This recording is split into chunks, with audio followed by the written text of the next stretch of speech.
Togo. Poutine vient de signer la loi ratifiant l'accord de coopération militaire entre la Russie et le Togo. Un accord conclu pour une durée indéterminée. Derrière ce texte discret, c'est une bombe géopolitique silencieuse qui vient d'exploser au cœur de l'influence française en Afrique de l'Ouest. Historiquement, le Togo faisait partie du précaré français. Depuis l'indépendance, les militaires togolais étaient formés, encadrés et parfois commandés dans l'ombre par Paris. Les accords de défense, les bases de coopération et les manœuvres conjointes faisaient partie d'un pacte tacite. La France garantissait la sécurité du régime et en retour, le régime garantissait les intérêts français. Mais tout a peut-être commencé à se fissurer après 2022.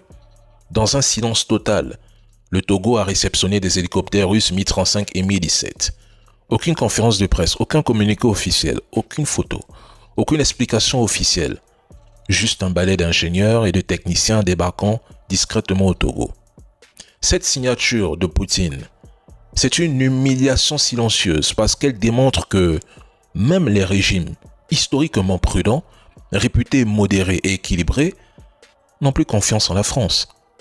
Sur le plan stratégique, cette alliance ouvre à la Russie un corridor atlantique, une fenêtre sur le golfe de Guinée à proximité du Ghana, du Bénin, du Nigeria, où la Russie a signé un accord de coopération militaire avec le Sao Tomé.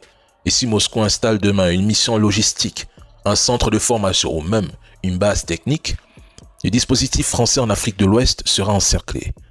Du Sahel à la côte, la Russie est en train de tisser une toile que la France voit. Mali, Burkina, Niger, Centrafrique, Togo, Guinée au Congo, etc. La France sait que derrière la coopération militaire, il y a la doctrine russe. Autonomie, souveraineté, et refus de la dépendance occidentale. Et cette idéologie séduit non pas par amour pour la Russie, mais parce qu'elle promet une libération symbolique du joug colonial. Pour les régimes encore dépendants de Paris, en Afrique, ce tournant est une menace directe. Les élites locales voient qu'on peut survivre sans la protection française. Les populations comprennent que d'autres partenaires peuvent fournir des armes, de la formation et de la technologie. Et les armées africaines découvrent qu'il existe même un modèle alternatif sans conditions politiques, sans leçon de démocratie. Résultat, la coopération militaire russe avec l'AES, le Togo et d'autres pays, c'est le début d'une contagion que Paris cherche à tout